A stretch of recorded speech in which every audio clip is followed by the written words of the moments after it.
मेरी प्यारी बहनों, आज की ये वीडियो उन लोगों के लिए है जिनकी उम्र 30 के आसपास है या 30 से भी ज्यादा हो चुकी है। स्पेसिफिकली क्यों मैं इस एज ग्रुप की बात कर रही हूँ, क्योंकि 30 तक आते आते हमारा जो पढ़ाई लिखाई का काम है वो खत्म हो चुका होता है, करियर बनना नहीं बनना वो सब कुछ डिसाइड हो चुका होता है। ज्यादातर लड़कियों की शादी हो चुकी होती है और ज्यादातर को बच्चे भी हो चुके होते हैं। यानी कि हमारी जो जिंदगी है वो दूसरे फेज में आने लग जाती है। यानी जो हमारा स्कूल का फेज होता है ना, हंसना खेलना पढ़ना लिखना करियर के बारे में सोचना, वो सब कुछ एंड करके हम एक जिम्मेदारी वाले फेज में घुस जाते हैं। जब जिम्मेदारी वाले फेज में घुसते हैं तो जिम्मेदारी के साथ साथ और बहुत सारी ऐसी चीजें होती हैं जो कि हमारी हेल्थ पे सीधे असर डालती है। इस उम्र तक आते आते हमारे शरीर में बहुत सारे चेंजेस होने शुरू हो जाते हैं। शादी हो गई, बच्चे हो गए तो हमारे अंदर हार्मोनल चेंजेस शुरू हो जाते हैं, जिसकी वजह से आपको पीसीओडी का प्रॉब्लम, कोलेस्ट्रॉल का प्रॉब्लम, थायराइड का प्रॉब्लम, पूरे दिन थके थके रहना, बाल झड़ना, स्किन का डल हो जाना और एजिंग साइन भी कई बार दिखने लग जाते हैं। इस उम्र में कैसे हमें अपना ध्यान रखना है, आगे किस तरीके से अपना ध्यान रखना है, इसी के बारे में dieting tips plus health tips आप लोग के साथ में शेयर करने वाली हूँ, जो कि बहुत ही ज्यादा यूजफुल होने वाले हैं। तो इस वीडियो को पूरा जरूर देखना और आपकी जो भी फैमिली और फ्रेंड्स से महिलाएं हैं जिनकी उम्र 30 या 30 के आसपास है, 30 से ऊपर है, उनके साथ में इस वीडियो को जरूर शेयर करना। ये सभी के लिए बहुत ही ज्यादा यूजफुल वीडियो है। चैनल पे अगर पहली बार आए हो तो चैनल को सब्सक्राइब जरूर कर लेना, साथ में नोटिफिकेशन बेल को प्रेस कर देना, क्योंकि बहुत ही इंपॉर्टेंट वीडियो है जो इस वीडियो के बाद में आएगी। उसका नोटिफिकेशन आपको तभी मिलेगा जब आप नोटिफिकेशन बेल को प्रेस करके रखोगे। कौन सी वीडियो आगे बताऊंगी। तो चलिए आज की वीडियो स्टार्ट करते हैं। 5 ऐसी चीजें जो कि हमें 30 के आसपास होना शुरू हो जाती है। पहली, हार्मोनल चेंजेस। हर महीने पीरियड्स आते हैं जो कि हर मंथ हमारे हार्मोन को डिस्टर्ब करते हैं। प्रेगनेंसी में भी हमारे हार्मोनल इंबैलेंस होने के चांसेस बहुत ज्यादा होते हैं। इसके अलावा जब हम शादी में जाते हैं तो नए घर में जाना, नए रीति रिवाजों को फॉलो करना, नए लोगों के साथ टैकल करना, कई बार इन सब में हमें बहुत ज्यादा स्ट्रेस हो जाता है, जो कि अगेन हमारे हार्मोन्स को इफेक्ट करता है। शादी के बाद आपका पूरे का पूरा लाइफस्टाइल चेंज हो जाता है। बच्चा अगर हो गया है तो उसके बाद पूरे का पूरा लाइफस्टाइल चेंज हो जाता है, जो अगेन हमारे हार्मोन्स को ट्रिगर करता है और इसकी वजह से हमें हार्मोनल इम्बैलेंस की प्रॉब्लम हो जाती है।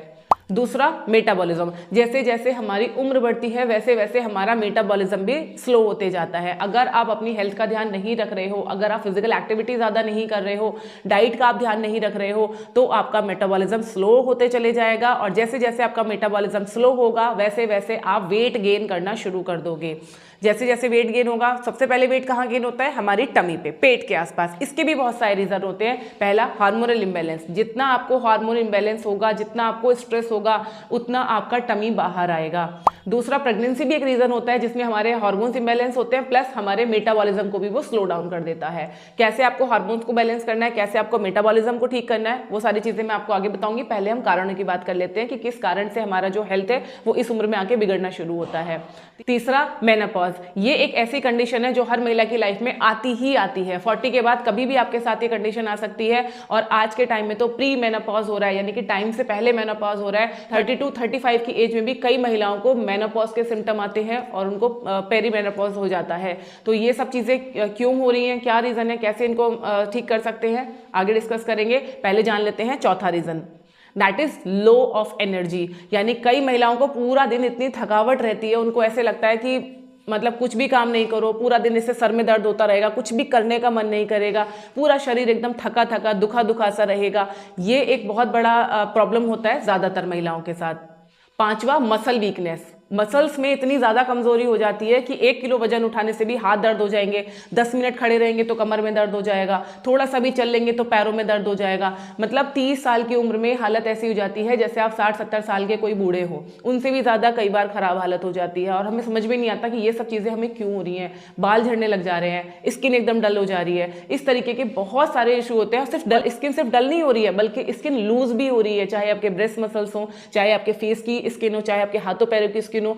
कई महिलाओं की तो मैंने देखा है 30 की उम्र में भी हाथों की स्किन ऐसी होती है जैसे 60-70 साल में होती है ना, एकदम ऐसे हाथ पूरा एकदम ऐसे स्किन एकदम पूरी चुड़ी चुड़ी सी हो गई, एकदम उस पर रिंकल्स आ गए, वैसे वाली स्किन। तो ये सब क्यों होते हैं इसके बारे में अभी हम आगे बात करेंगे।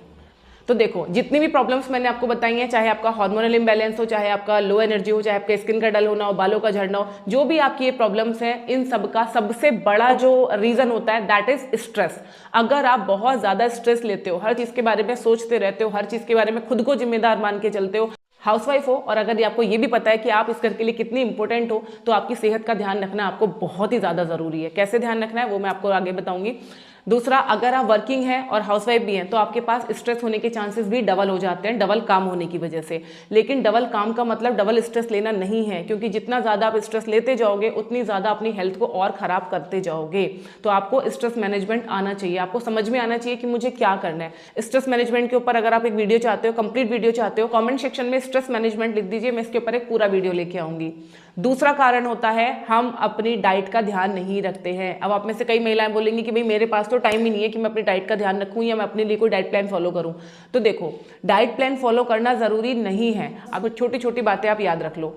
अब देखो, आप बोल रहे हो टाइम नहीं है, तो क्या ऐसा है कि आप कोई टाइम का खाना स्किप कर रहे हो कि आपके पास टाइम नहीं है इसलिए मैं ब्रेकफास्ट नहीं कर रही, लंच नहीं कर रही, डिनर नहीं कर रही, चाय नहीं पी रही? सब कुछ कर रहे हो ना, यानी टाइम है खाना खाने का। तो आपको क्या करना है, जो खाना आप खा रहे हो इसी खाने को आपको बैलेंस तरीके से खाना है। कैसे? देखो, आप नाश्ते में अपना पराठा ले रहे हो, रोटी ले रहे हो, या पोहा ले रहे हो, उपमा ले रहे हो, बड़ा ले रहे हो, डोसा ले रहे हो, जो भी आप ले रहे हो, जहाँ से भी आप हैं, जो भी आपके घर में नाश्ते में बन रहा है वो आप ले रहे हो। मैक्सिमम हमारा जो इंडियन फूड होता है वो फुल ऑफ कार्ब्स होता है, ठीक है।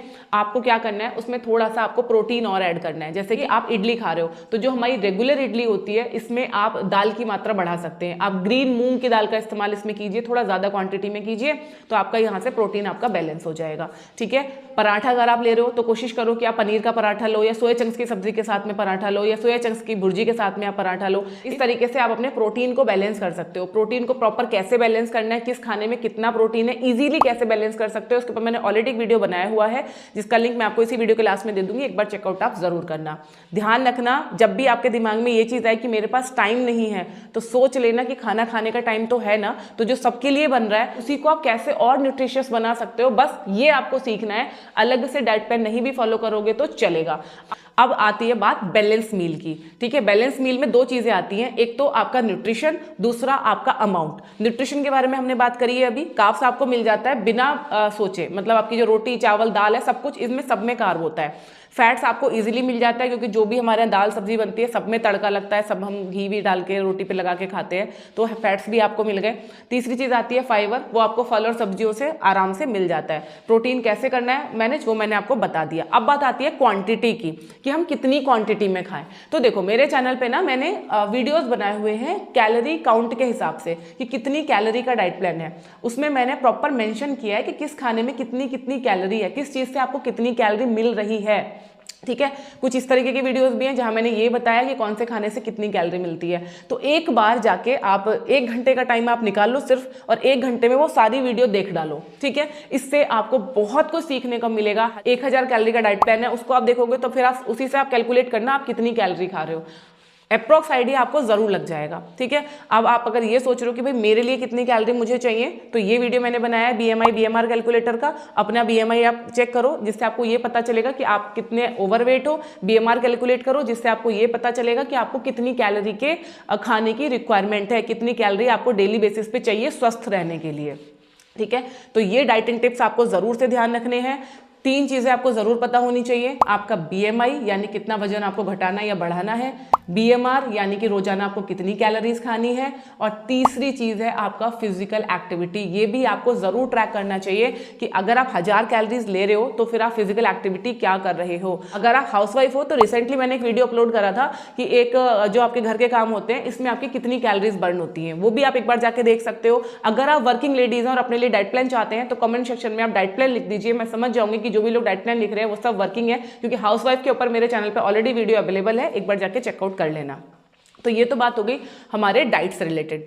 अब एक बहुत ही इंपॉर्टेंट काम जो हर महिला को जरूर करना चाहिए 30 के आसपास की एज में, दैट इज ब्लड टेस्ट। आपको हर 6 महीने में अपना ब्लड टेस्ट जरूर कराना चाहिए, जिसमें आप अपना CBC टेस्ट कराएंगे, cholesterol, thyroid, sugar, vitamin D, calcium, ये सारे जो हमारे बेसिक टेस्ट होते हैं ये आपको हर 6 महीने में कराते रहने चाहिए, ताकि आपको कोई बड़ा प्रॉब्लम अचानक से फाइंड आउट ना हो।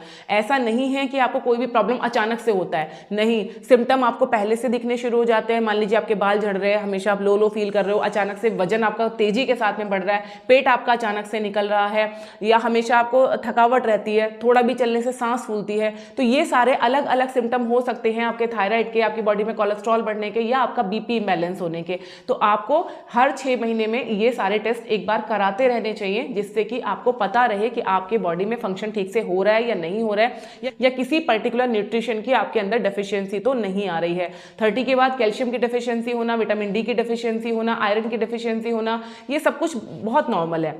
तो अगर आप अपने टेस्ट कराते रहोगे तो आपको पता रहेगा, और उसी के हिसाब से आप सप्लीमेंट भी अपने डाइट में ऐड कर सकते हो। Last but not the least, पानी का ध्यान आप जरूर रखिए। मुझे पता है आप बहुत ज़्यादा बिजी हैं, लेकिन स्टिल आप अपने बिजी शेड्यूल में अपने लिए इतना तो कर ही सकते हो कि 3 बॉटल्स पानी की भर के आप अपने 3 अलग अलग जगह पे रख लो। एक बेडरूम में रख लो, एक किचन में रख लो, एक अपने सोफा पे या जहाँ भी आपका डाइनिंग सेट है कहीं पे भी आप इस तरह से 3 जगह रखो, ताकि घर में आप कहीं भी रहो आपके आसपास एक पानी की बॉटल रहे, उसको उठाओ और अपना 3 लीटर पानी हर दिन पूरा करो। ठीक है, अगर आप अपने पानी का ध्यान सही से रखोगे तो ये आपको हेल्प करेगा आपकी बॉडी में न्यूट्रिशन को ऑब्जर्व करने के लिए। वरना क्या होगा, आप न्यूट्रिशियस तो खाओगे लेकिन बॉडी उसको एब्जॉर्ब नहीं करेगी, और जब तक वो एब्जॉर्ब नहीं होगा तब तक न्यूट्रिशियस खाना भी आपके किसी काम का नहीं होगा। ठीक है, तो इन सब चीजों का ध्यान रखो। डाइट प्लान का लिंक, बाकी जितनी वीडियो का जिक्र मैंने इस वीडियो में किया है, सबका लिंक नीचे डिस्क्रिप्शन बॉक्स में दे रही हूँ, एक बार चेकआउट जरूर करना। जानकारी पसंद आई हो तो चैनल को सब्सक्राइब जरूर करना, इस वीडियो को ज्यादा से ज्यादा लोगों के साथ में शेयर भी जरूर करना।